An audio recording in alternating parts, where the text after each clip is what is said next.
Hi guys, it's Jackie with Intoxicating Arts, and today I'm going to show you two different ways to stamp with your stencils.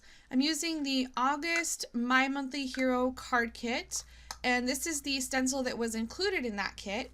Underneath the stencil I have a piece of 4 1/4 by 5.5 inch vellum, which I will trim down later, and I'm currently just making little circles out of washi tape so I can adhere my stencil to the lid of the stamp positioner. You can definitely use a temporary adhesive for this, like an adhesive runner, or you can actually just be smarter than I initially was and just tape the edges of the stencil to the lid. We're going to be moving that piece of vellum actually to the middle of the stencil. If you don't have a stamp positioner, you could probably do this with a Fiskars stamp press, and then just make sure you have a piece of foam underneath so there's a little bit of give. So now I'm just making sure that I don't have any sticky pieces. So if you do want to have like some of the middle areas stuck down, just make sure that there's nothing sticky there that's going to raise your piece of paper back up. And then I'm going to use some mica powders for my stamping. So you could definitely just do like if it's not on vellum, you could do like a dye-based ink or whatever type of ink you want. But this is the Perfect Medium by Ranger for use with perfect pearls. You can also use Versamark, but the Perfect Medium is more sticky. Now I'm going to just stamp this down, and I'm going to try to push pretty hard because it's just a stencil. It's not made for this type of thin material when you're using a stamping tool like this. And in this case, it might actually be better to use like a stamp press, but if you push too hard, you're going to get the ink that was in between. So that actually did get me thinking it might be better to ink this up elsewhere and then put it on the back. So that's actually exactly what I did on the second card, and you don't get these little areas in between where because you have to push down pretty hard since it's so thin. And this one, you'll see there's barely anything showing on the first impression, and that's because I didn't push down nearly hard enough. So I just tried to line it back up where it was, and I pushed down again a lot harder. So now I'm pulling it off after pushing down really hard the second time, and you can see that I got a much better impression. So now on the second panel, I grabbed my nonstick craft mat and I'm inking it up on the mat so that the ink only goes in the areas that I want it to. This time I just used one piece of tape to get that to stick on my lid, and then I'm going to line that piece of paper up just to make sure it's kind of in the middle there and I don't get any of those borders on it. And I'm going to push down extremely hard. I take my fist and I run it across it, and I just kind of work this in for a while just to make sure that it's on there really good. Just because I don't have any magnets holding down this vellum or anything, so actually getting it perfectly lined up again is gonna be pretty much impossible. So now that I've worked that in for quite a while, it's time for me to peel this off, and it got stuck a little bit on the tape because I didn't take my own advice and de-sticky that, but it's kind of not possible to do that because I had to put it on there after I had already inked up the stencil. So this is also going to leave your foam a little dirty, just FYI. If that bothers you, you might not want to do this technique.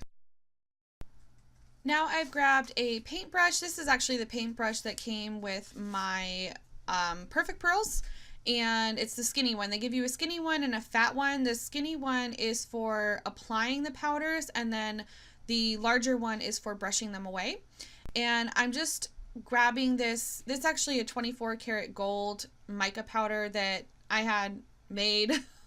So it actually has a binder in it, just like the Perfect Pearls do. And then the other one that I have is a Lindy Stamping Color Shot. It's from a Halloween collection, and I'm just trying to get the general idea of the moons and the stars. So I wanted the stars to be mostly gold and the moons to be mostly white, but there is a little mixture of color in there. It's not really that big of a deal to me.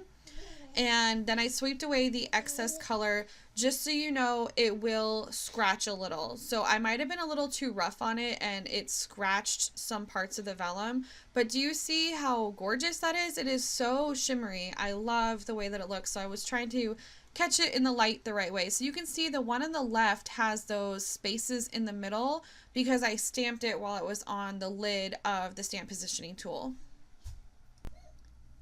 So here's one area where I kind of went wrong, because I remembered that if you mist the pearl, like the perfect pearls or any kind of mica with a binder in it with just a little light mist of water, it will activate that binder and it will stick in there and not rub off so easily. So I was like, okay, let me just mist these with water really quick. Well, that made them curl up so bad. So I started looking around the craft room trying to find some things to like stack on them to try to make them not curl up, but nothing really worked. I even put them under a book for like hours, but the damage was done. So we're just gonna have to use some good adhesive in the end.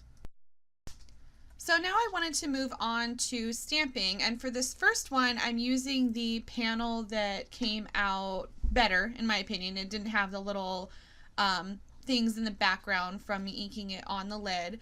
So I was like, well, I'm gonna use my VersaFine because I love that ink. It's so rich, but it also doesn't really dry like ever on vellum, I don't think. Or I just never give it enough time. So I figured, well, that's fine. I'll just put some clear embossing powder on there. So I'm inking this up about 1,000,000 times, and I still had a little bit of some spots that just would not fill in. So I took out this dabber that I have. It's basically like a wooden dowel with some sponge tips on it. I'll try to find it and link it below. But I just dabbed that right into the ink pad and then dabbed it on the areas that needed that extra fill-in, and that worked out perfectly. Next, I just quickly added the star that the little boy is fishing for, and I'm going to keep that as a silhouette and do that in the same ink. Now that my stamping is done, I can add my clear embossing powder. And as I was doing that, I realized that it was sticking to the background as well, because I guess there was enough stick left from that sticky ink that we used that it was able to hold onto the embossing powder. So I just made sure that the entire panel was covered. Now I'm going to use my tweezers to hold on to the vellum so that I can heat emboss the entire panel. And we all know that this is horrible for vellum and it's going to add to my curling that I already had, but I really had no other choice at this point because I had embossing powder on the entire panel.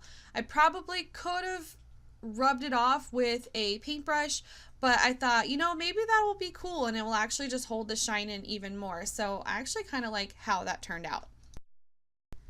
Now I'm moving on to my other panel because I'm creating both of these cards at the same time, and I want to do my stamping on this panel. Since I know that embossing isn't going to work in the fact that it, you know, sticks on the entire background. Also, it kind of bled a little because that's going to happen anytime you emboss on vellum, but I decided that I didn't want to deal with that again. So I'm using StazOn, and StazOn will actually stick on the vellum and dry on the vellum. It does take a long time, but it's an ink that's made for non-porous and porous surfaces, but its claim to fame is the fact that it works on non-porous surfaces.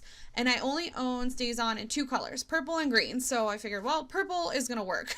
So this is the, I think it's royal purple. Again, I'll link that below. So one thing to remember is anytime you use StazOn ink, it is going to stain your stamps. So I even have the StazOn cleaner. I tried that and it didn't even do anything. The one that I'm spraying right now is a different one. So I tried multiple cleaners and it is stained. I wanted the birds to be carrying her through the air, so I used the string stamp that was included, and there's no real way to do that with a stamp positioner. It just won't stay in place for you to be able to get the lid on it. So I'm using a block here, and then you can just move that string around any which way you want it to go, which is kind of nice because then you can just build your own little path. And I did that 3 different ways. I just did it straight and then one to the left, and I'm going to do one to the right. Then I grabbed the birds that I wanted and I just kind of lined them up on there. It took a little bit of finagling around because they kind of get stuck to your fingers, but once you get them in place, you can just do all 3 of them at once with the stamp positioner. Next, I grabbed 2 pieces of paper from an old Colorbok set that I have from Walmart. I just really like these colors of paper for these cards. And first I trimmed down a 3" by 1" piece for each card that I'm going to put the sentiment on. And then I trimmed 8.5 by 5.5 sheets for card bases, and I score those at 4 1/4. Now I'm taking the 3" by 1" pieces of cardstock that I cut down, and I'm going to stamp sentiments on these using some Versamark ink. And my Versamark ink pad looks weird because it's the Dazzle one. I use that anytime I don't need clear, just to preserve my clear one. And I also made sure to use my EK Success powder tool to get any kind of static away from the cardstock. I stamped both of those sentiments at the same time because I really like that sentiment and I feel like it goes well with both of the scenes that I was creating. And then I'm going to use this gold embossing powder. This is a tiny little jar, but it came in a pack of like 12 or 18. I got it from Joann's a really long time ago, and you can see I've used barely any of it. And this one looks yellow when you're putting it on, but when you emboss it, it turns gold. So here you can see that transformation as the heat goes over it. It's definitely getting a lot darker and it has that nice metallic gold on it. And I actually got smart this time and I'm using my tweezers to save myself from getting burnt. I pulled both of my panels out so that I could start assembling the cards, and I noticed that I had a smudge of the purple Stays On ink on the panel, and I was like, oh no, what am I gonna do? And then I remembered that you can just use rubbing alcohol to remove that ink. So that's kind of another really cool property, especially when it's on, you can only do it when it's on a non-porous surface. But I'm using that same little sponge thing that I used earlier to help me with that black spot, and it just rubbed right off. I'm quickly trimming down my vellum panels so that I can have a border of the card base around the edges because I want the color to show up on the front. And I just took 1/4 inch off of each edge, so I ended up with a 5" by 3 3/4 inch vellum panel.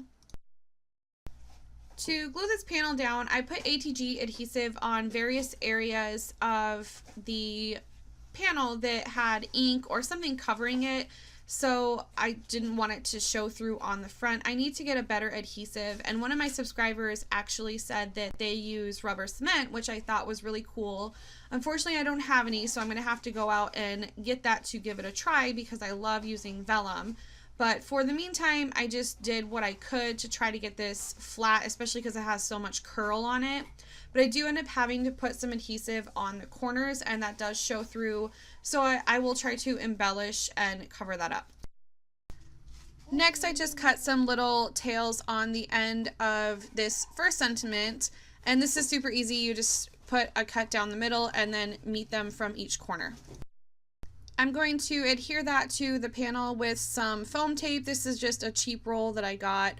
I think it's a Scotch roll, but it's one that you can get at Michael's, so it's kind of a thinner one, maybe only like 1/8 inch, but it is wide, so it was perfect for this little panel that I made. And then I'm going to pop that over slightly to, well, actually more over on the right side, and then just leave a little bit of space at the bottom there. As far as adhesive goes, I did the exact same thing on the other card, so I didn't need to show that again. But I did not add the little tails in the sentiment, just to mix it up a little bit. And then what you see me doing here is adding some of the sequins that were included in the kit, and I'm trying to do it in a way where it covers up some of those adhesive areas that are popping through the vellum, but also making it look like it was intentional. So it's kind of tricky because I'm not the greatest at placement of sequins in the first place. I just always feel like they look kind of awkward, but I'm trying my best. I also pulled out some sequins that I had from my stash. Those are the ones that are in the pill box right there. And the sequins and the pill box are both from the dollar store, so don't forget to check there for craft supplies. And now the cards are finished. So I hope you had fun doing this technique, or I hope you will do it actually. I just love trying different techniques and not doing the same thing all the time. I do tend to get a little, caught up in the technique itself rather than the cards sometimes. So just, take that for what it is. But I hope to see you guys soon. Thank you so much for watching. Bye.